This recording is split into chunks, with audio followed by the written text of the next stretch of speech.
lorsque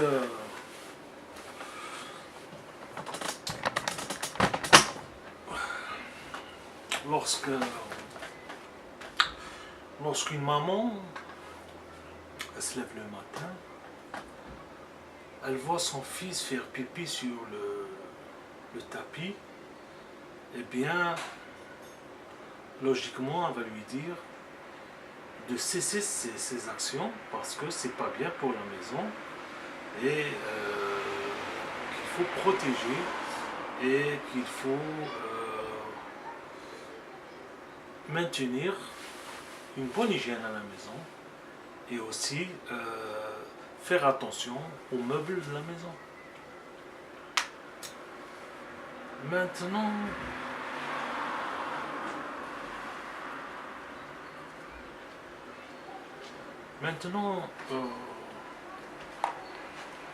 lorsque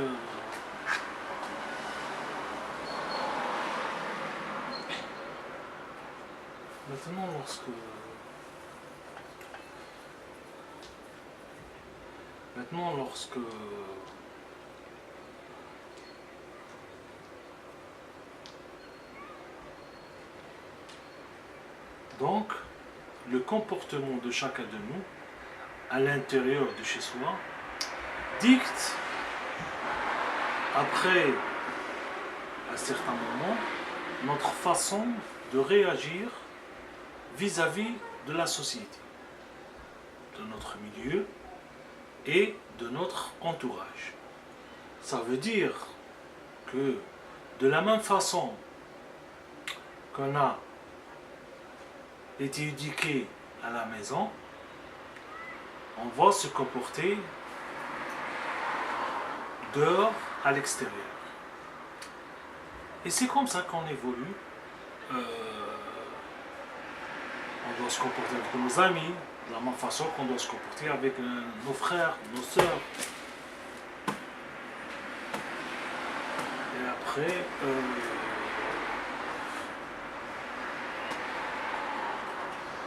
on va réussir à avoir le résultat de notre comportement par rapport à notre milieu. Ça veut dire qu'on aura beaucoup d'amis, tout le monde va nous aimer et on verra ça dans le futur sur notre milieu, puisqu'on a fait attention à notre milieu. Donc automatiquement, notre milieu sera toujours propre, nos amis nous aimeront et ainsi de suite. Donc, le futur, il est garanti selon un comportement présent. Ça veut dire qu'on garantit une vie meilleure dans le futur d'après ce qu'on a planifié et d'après notre comportement présent. Un enfant ou un étudiant ou un monsieur qui travaille bien dans son entreprise, il fait attention, il est juste et correct, il gagnera et beaucoup de choses qui le feront avancer, lui, mais aussi son entreprise, et il aura des résultats satisfaisants.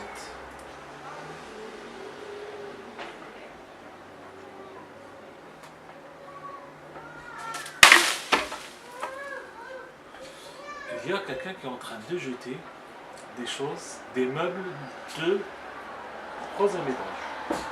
Mais c'est pas. Donc, lorsque l'homme il est bien éduqué, l'enfant il est bien éduqué lorsqu'il est jeune, il grandit et il arrive à un certain âge mûr, il va 2 secondes.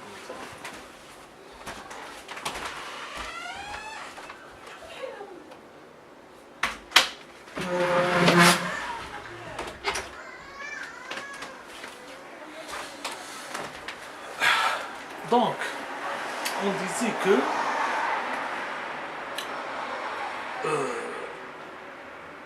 la naïveté, de certaine manière, on dit que quelqu'un est naïf lorsqu'il calcule ou analyse les choses d'une manière très très simple. Donc sans prendre en considération tous les facteurs qui existent autour de la situation. Facteur social, facteur personnel, facteur politique et d'autres facteurs aussi qui rentrent dans l'équation de la situation. Donc, de cette manière, les gens qui sont naïfs, c'est les gens qui analysent d'une manière simple, mais aussi qui, en réalité, posent les questions clés de tout projet. Parce qu'il y a les gens qui sont intelligents, mais qui sont naïfs, qui sont très intelligents, mais qui sont naïfs. Et leur comportement, lorsqu'on analyse leur comportement, leur façon d'analyser, on arrive au fur et à mesure à la vérité. Et c'est quelque chose de fréquent, et ça a toujours été fréquent. Par exemple, un père qui rentre tard le soir, il demande à son fils qui a par exemple 15 ans, il va lui dire: papa, pourquoi tu rentres le soir à minuit alors que maman elle dort tout seul à 22 heures et toi tu rentres à minuit.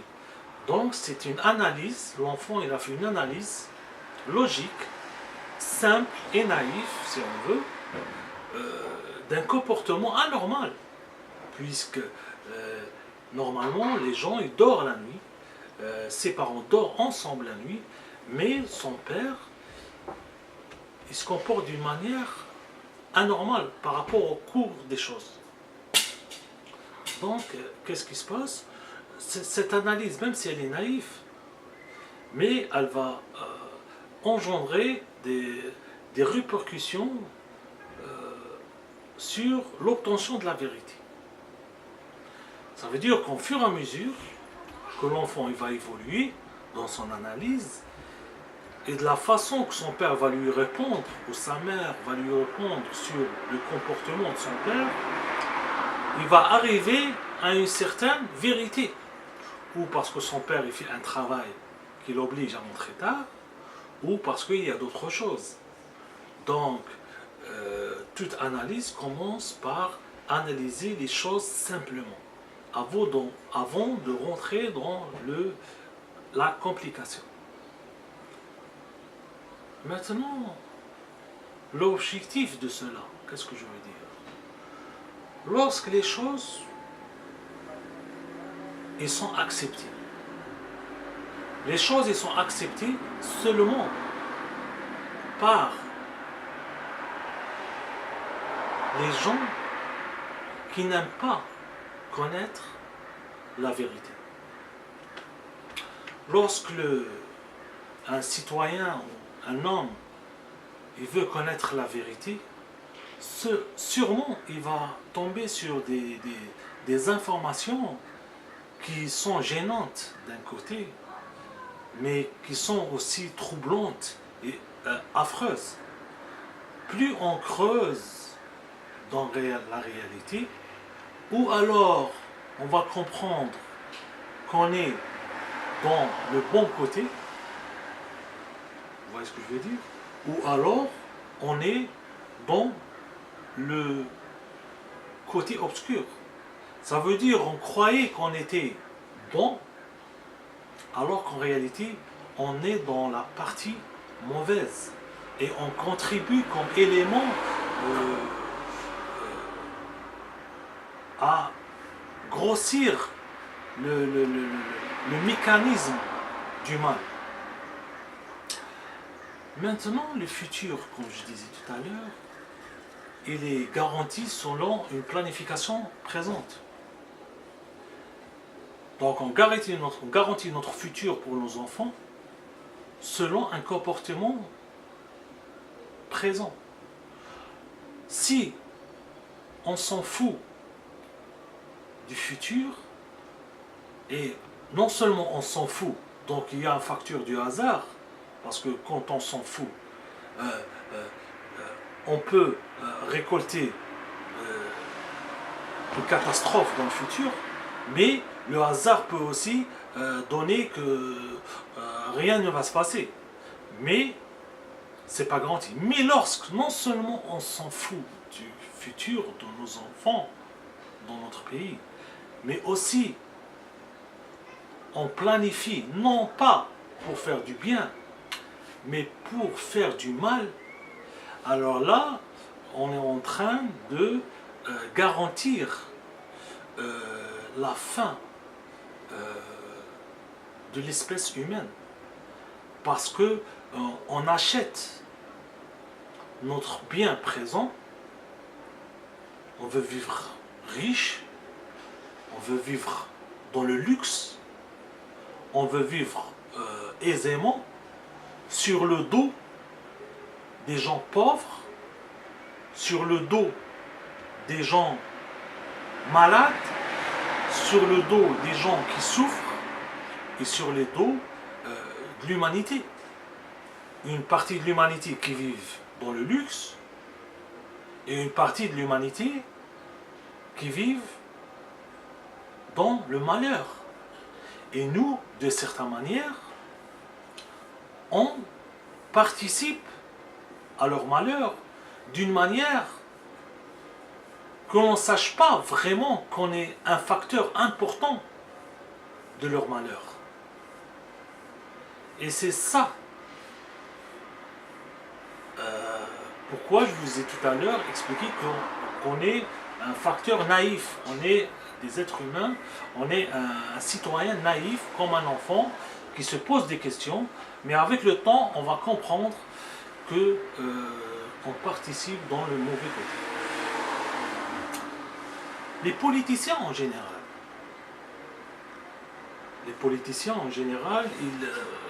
qu'est-ce qu'ils font? Ils créent des politiques, ils mettent des lois, des réglementations, ils participent à l'évolution, à la modernisation économique, sociale, culturelle, etc. Donc leur objectif, de certaine manière, c'est de mettre des gens qui vont créer quelque chose de réel dans le futur. Mais c'est dans le futur, mais après un certain temps, c'est dans le futur. On tombe, par exemple, dans l'insécurité. Ça veut dire que le système de sécurité qui a été mis il y a des années passées n'était pas efficace et n'était pas positif. Comment toi, tu travailles, par exemple, tu es un agent de sécurité, tu achètes un matériel, tu le places dans une banque. Tout ça pour protéger la banque d'un vol. Bien sûr, ok. Tu mets système d'alarme, tu vois. Si par exemple le voleur il arrive à la banque, non seulement on va le remarquer, mais on va aussi le mettre hors d'état de nuire. Donc l'objectif principal pour mettre un système, c'était d'éviter le vol dans la banque. C'est ça. Dans un pays, c'est la même chose. Lorsqu'il y a un système de sécurité, c'est, par exemple, qui est planifié par les hautes sphères de l'État, les politiciens et tout, c'est pour que le peuple dans un pays vive dans la paix et dans la sécurité. Maintenant, si le résultat de tout cela, après des années, c'est les attentats, c'est l'insécurité, les gens ont peur, ça veut dire qu'on va commencer à se poser la question tout simplement comme un petit enfant. Comment ça se fait que les services de sécurité, avec toute leur complexité et tout leur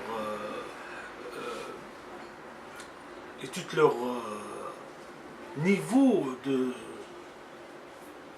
d'analyse, de recherche, de planification, de contrôle, de gestion, de tout ça, ils ont pu laisser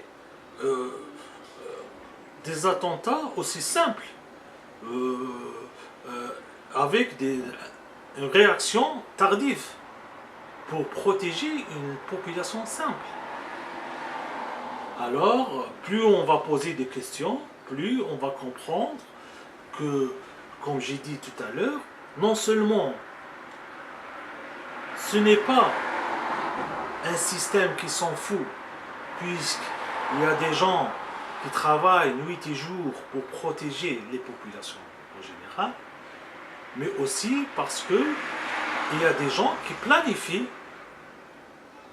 pour que le futur soit mauvais.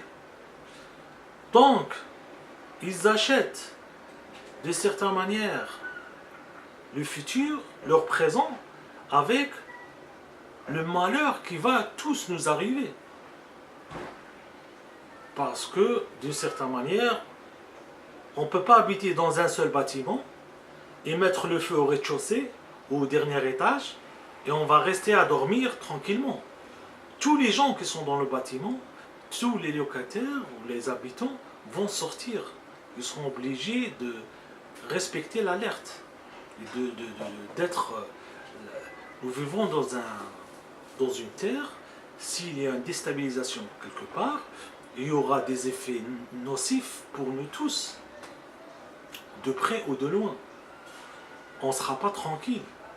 Donc, revenons à notre sujet. Maintenant, c'est dans quel cas une personne qui a de l'autorité, qui a du pouvoir, qui est forte, achète le présent pour un futur malheureux et c'est quelqu'un qui non seulement s'en fout, mais aussi il pense à nuire à l'humanité. Dans ce cas, c'est dans un seul cas, j'ai un trou noir dans ma tête. Dans ce cas, c'est dans le cas où c'est des gens égoïstes. Quand un enfant est égoïste, il ne donne pas à manger, par exemple, il y a un bonbon, il ne donne pas à manger à son frère. Son frère, il va pleurer, il est triste. Vous voyez ce que je veux dire?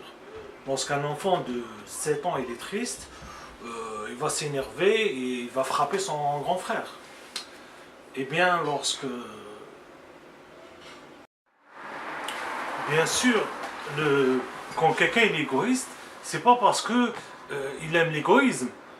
Il y a bien sûr quelque chose de matériel et concret qui l'impose à être égoïste. Par exemple, il veut qu'il soit le seul propriétaire de quelque chose, le seul propriétaire de choses matérielles, ou de pouvoir, ou de n'importe quel autre élément.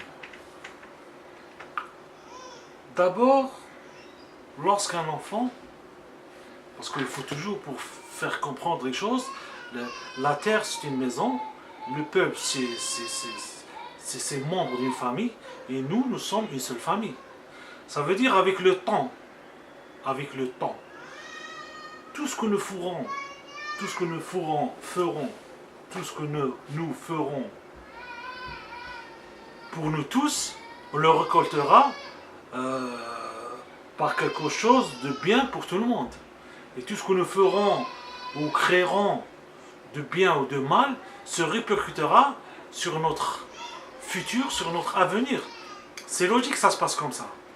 Tu ne peux pas laisser le gaz dans la cuisine ouvert et toi tu es dans une autre chambre et tu crois que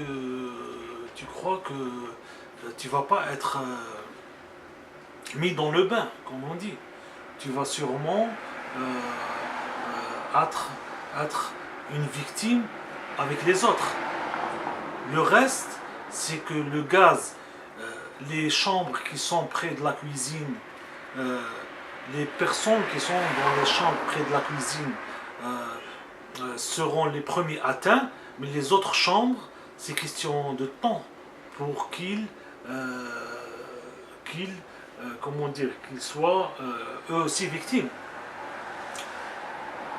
Il y a l'Afrique, il y a l'Europe, il y a l'Asie, il y a les Amériques.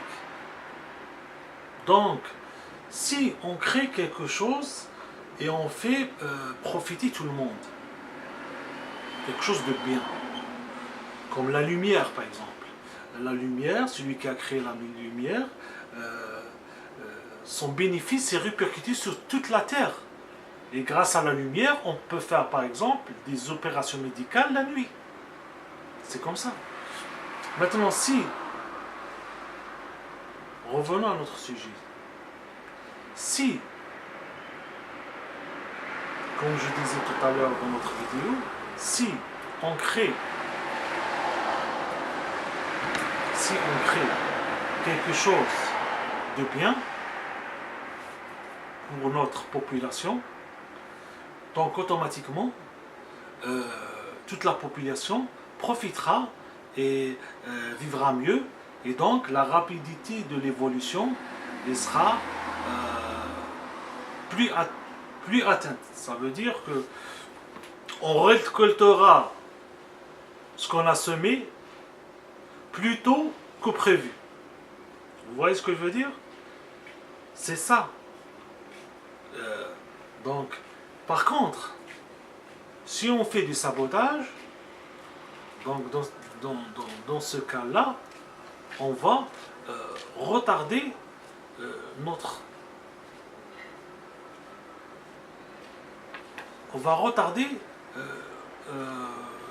la semence de notre objectif. Et c'est une chose très importante. Maintenant, comme je disais tout à l'heure, un enfant qui vit dans une famille, il vit dans la richesse.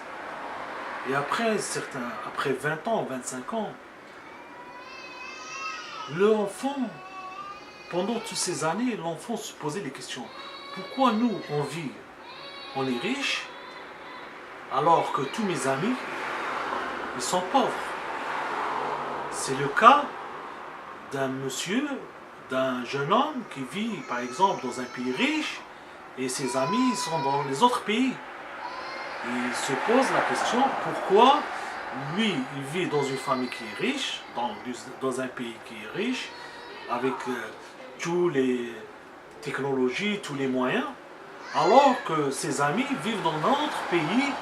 Ces pays-là, ils sont pauvres et malheureux, ils n'ont pas les moyens. Pourquoi? Donc, d'une certaine manière, il va se poser des questions.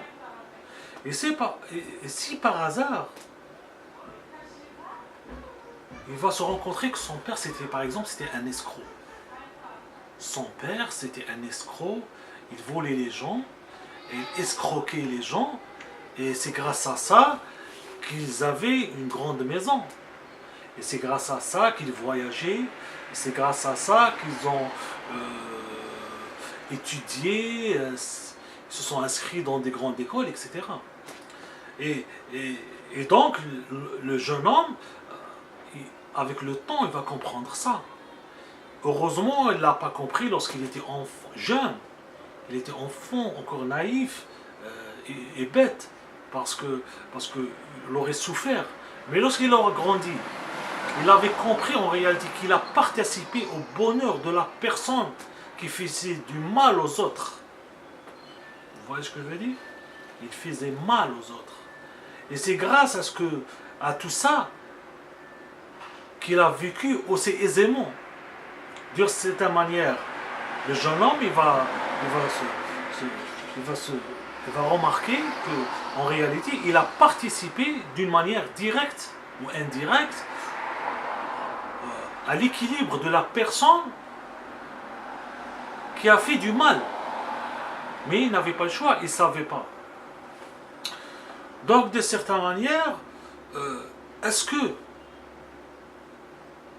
il va commencer à chercher tous les victimes de son père pour leur rendre leur bien, ou alors il va aussi essayer de ne pas continuer dans le chemin de son père, ou alors il va dire tant pis pour tant pis, mon père faisait ça, moi je vais continuer la même chose.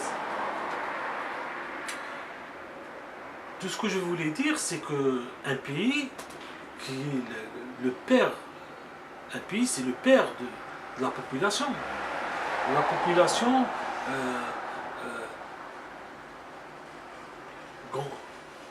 enfants grandissent, un enfant il grandit dans la société, il devient étudiant à l'université, puis il devient cadre, et puis peut-être il a fait des études de sciences politiques, et il a fait des études supérieures, il rentre dans la politique, il devient dirigeant, puis il devient chef parti, etc.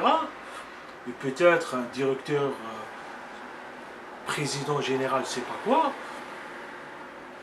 Il va comprendre en réalité que son travail à lui, c'est d'agrandir la richesse de son peuple et par rapport à l'exploitation d'une autre population.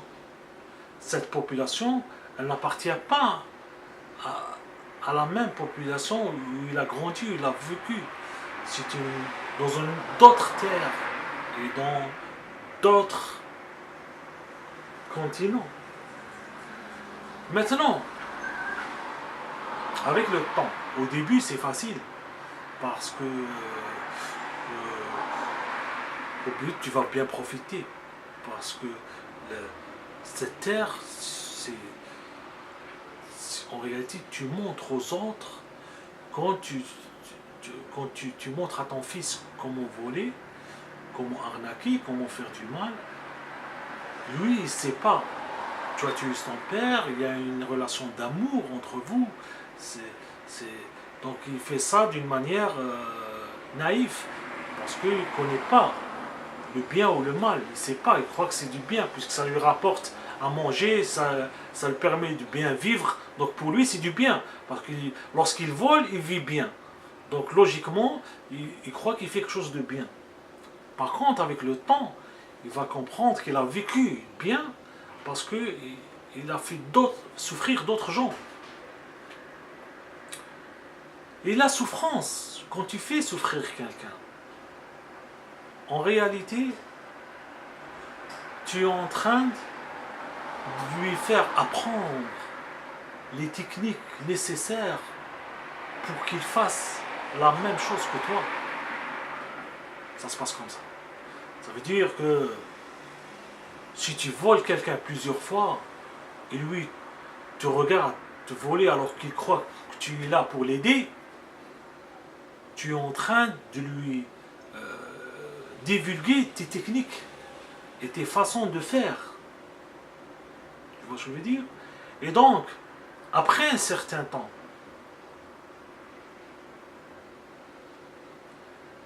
lui aussi, il va essayer d'être comme toi ou de faire comme toi. Et donc, de certaine manière, qu'est-ce qu'on a fait nous? Qu'est-ce qu'ils ont fait? La personne qui est mauvaise, qui est égoïste, qui pense qu'à son bien personnel, il s'en fout des autres. Qu'est-ce qu'il fait? Il est en train de propager une éducation du mal. Et donc, après 200 ans, 300 ans, 400 ans, 500 ans, 600 ans, etc., etc., etc., c'est le mal qui est propagé partout. Et on voit, on ne devient pas une seule famille. On ne devient pas une seule famille. On devient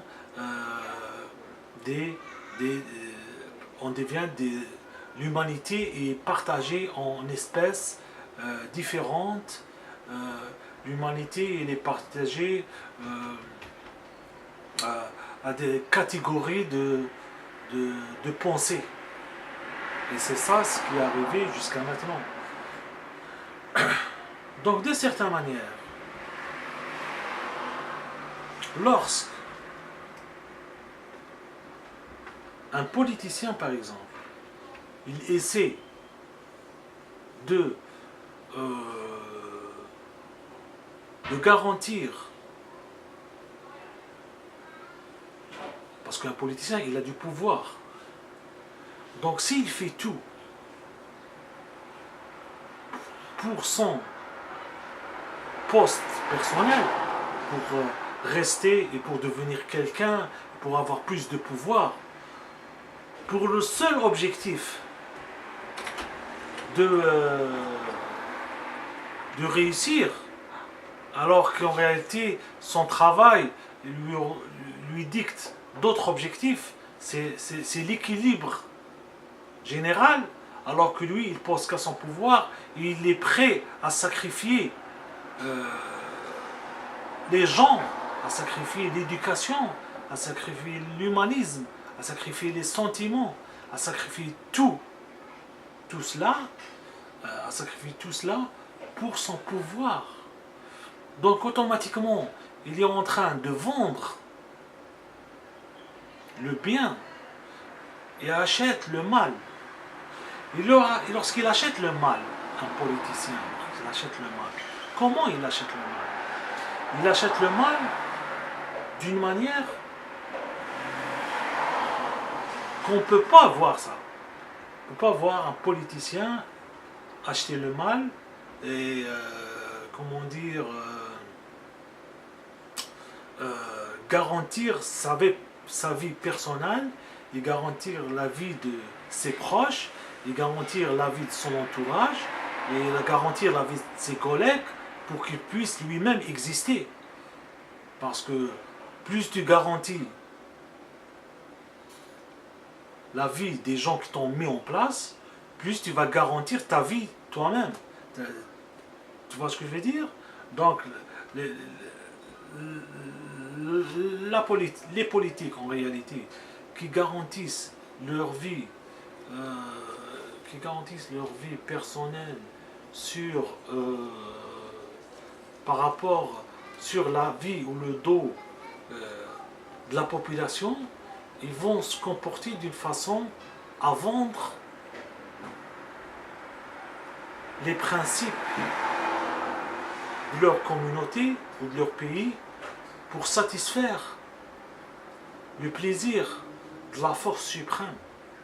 La force suprême qui est la force la plus dominante.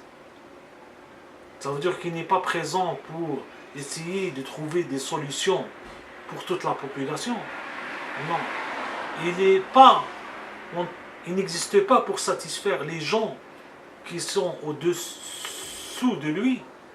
Il est présent pour satisfaire les plaisirs des gens qui sont au-dessus de lui. Ça veut dire que il voit tout ce qui arrive de mal en bas, mais il ne cherche pas les solutions à ça. Il cherche à satisfaire les objectifs d'une autre nation. Et ces nations-là ont du pouvoir qui est plus important pour son poste à lui-même.